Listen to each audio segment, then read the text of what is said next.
What is happening, guys? Welcome along to another video. Today is the big one. It is game day. It is Arsenal against Leeds United. Be an interesting game, I think. Be a very attacking game, I can assure you of that. Leeds and Arsenal both needing results after some pretty bad ones over the past couple of weeks. But it will be a really good game, and this video today is my preview of the game and my predicted lineup and score prediction. The score prediction will come later on, but first I would like to focus on the game today.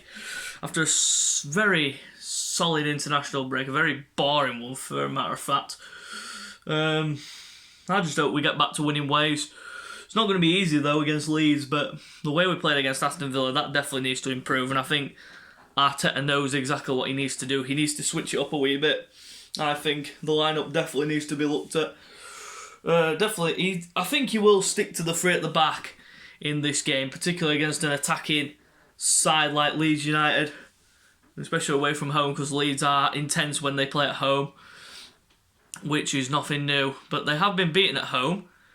Incidentally, last game I think it was against Wolves when they lost 2-1, was it? I can't remember what the score was, but they did lose that game. Raul Jimenez got a double in that game.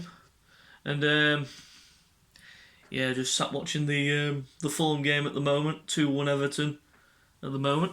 So let's get on with the predicted lineup. So my lineup will consist of a 3 at the back, 4 in midfield, and 3 up front. 4-3-3. 3-4-3 formation.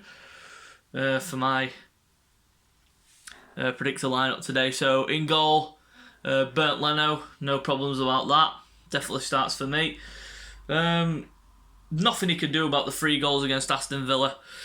He wasn't at fault at all for any of them. It was just slap defending in front of him that cost us those goals. And so obviously for me, Bernd Leno starts in goal. And everyone who's raving about Martinez, look at yesterday's game against Brighton when they lost 2-1. I mean, Martinez didn't stand a chance with either one of the goals that Brighton scored from Welbeck and Solly March. But I was watching the game yesterday and I was like, well, everyone's saying that Martinez should not have been sold. But, yeah, so the comparison goes on. Is it Martinez or Leno? For me, it's Leno any day of the week. He starts in there. Right wing back, we'll go into the centre-backs actually, the 3 centre-backs. So on the right side, I will go Rob Holding. Simply because Saliba will not get started in this. No way will he get started. And Callum Chambers is not quite fit. Mari's not fit yet.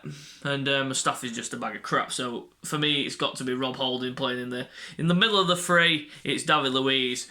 Definitely needs to start this game because he's one of the centre-backs who can actually control the ball in the back and spray those long balls over the top of the defence of Leeds. They have been pretty leaky of Leeds, so you never know, you could hit them long and then maybe get some joy out of that. Next to him in the left centre-back position, I'm going to go Gabriel, who has been the bright spark in a team that has been a bit down in recent weeks. He's been the only bright spark.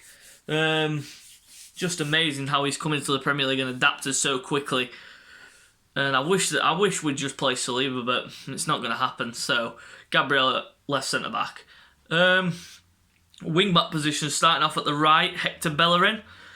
Now, many people have been saying that Ainsley Maitland-Niles maybe should be given a chance, but he hasn't really been playing well whenever we play him in that position. But I think Hector Bellerin will start this game against Leeds.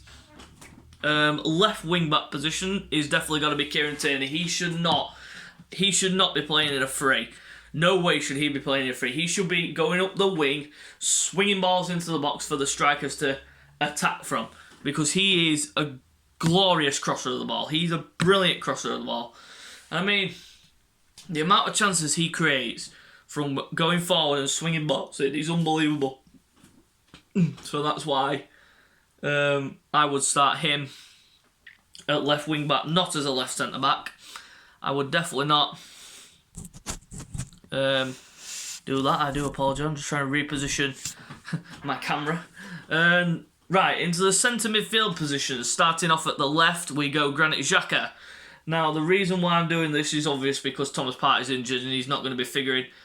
And then he's got COVID and Kolasinac has as well, so wishing them two a speedy recovery. Sorry about that. So yeah, it was Granit Xhaka, no problems at all. Alongside him, Dani Ceballos. We need a bit of creativity in there.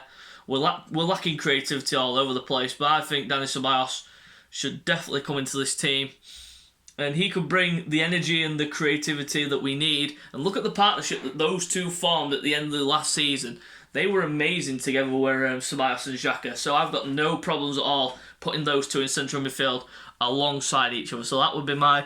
Many people are saying that Joe Willock should start. Not for me. He'd be better as an advanced playmaker type player, advanced midfielder, not as a sitting, holding type player. Because Ceballos can do both. He can box-to-box type player. So, yeah, so I've got no problems at all with that. On the right, it's the striker's turn. On the right, Nicolas Pepe needs to start this game. Honest to God. What more can I say? I mean, Willian, not a winger. Not a winger. He's not got the pace. His assist play is not as good as it was at Chelsea. Everyone's saying that he's been a flop, but it's 8 games. I mean, every performance that he's put in since the Fulham game has not been great, but that's because he's playing in a position, for me, where he should not be playing at all. For me, he should be playing as a central attacking midfielder. For me, he's lost his pace. I don't think he's got pace anymore to run at defenders, and he's got the ability to cut back inside, no doubt about it, but... For me, he's not a winger at all. Should be playing in the centre attacking midfield position. So, Nicola Pepe on the right. On the left, we go with the young man Saka. Now, Gareth Southgate played him in every single game in the international break. A lot of minutes for the young man. He's a very young kid. And for me, I think it was a blunder playing him against Iceland. I think that was an absolutely stupid error by Gareth Southgate. But at least he played, but... He's going to be... he's a young lad who gasses out pretty quickly in games sometimes. He goes and runs around. He's got the energy, but for me, he shouldn't have played against Iceland. So he's going to start. I hope he starts today. And up top is the main man, who hasn't been the main man this season. He's been a bit cold. Pierre-Emerick Aubameyang. Now, the reason why he's been so cold is because he's been stuck out on the left. But everyone says... And even Arteta's come out and said this. Look at how many goals he scored last season from the left wing. What was he doing, though? He wasn't staying on the left wing, was he? He was coming inside, getting into a central area and scoring. Case closed. Should be starting up front. Lacazette does not need to start this game. He's been poor, so he should be dropped to the bench. So that would be my predicted lineup. And that is complete. Right, now I'm going to do a special thing for you guys. I'm going to review all the games from yesterday. Well, the main one that I'm going to focus on is Manchester United 1, West Bromwich Albion 0. My goodness gracious, this game was VAR riddled. It was VAR riddled, and the reason why I say this is because West Brom were robbed. They were robbed. Given a penalty, and then it was overruled. And then Man United were given a penalty, and VAR... And Bruno Fernandes scored it. Well, he saved it. First did Sam Johnson. Then he was encroaching, so the VAR decided to give him a chance at retake, and he scored it. So, yeah, full of drama. And the other game that I'd like to touch upon was Spurs against Manchester City. Now, this was a game of defence versus attack. Jose Mourinho parking the bus, doing what he does best, shutting out the opposition. Man City hardly created anything. They've been really woeful recently as City. Really have been woeful. And it's just not been their season so far, Manchester City, and they lose this game 2-0. And another game that had VAR written all over it was Aston Villa 1, Brighton 2. Now, the VAR incident came in the 90th minute when Aston Villa thought they'd won a penalty, Trezeguet getting tackled by Solly March, but VAR ruled that he won the ball, which it did. It touched his knee. But he went through the man. But was it enough to take him down? I don't think so. I think VAR got that absolutely spot on. And Aston Villa lost 2-1. And the Emi Martinez comparisons go on.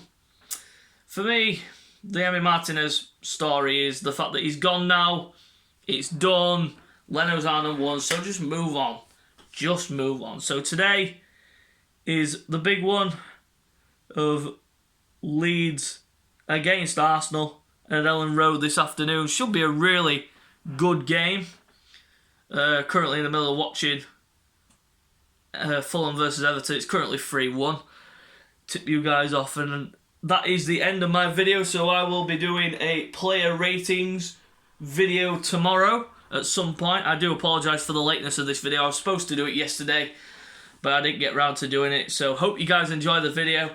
Go down below, hit the subscribe button, hit the thumbs up, give me some positive feedback. So guys, till next time on the next video, ciao, adios.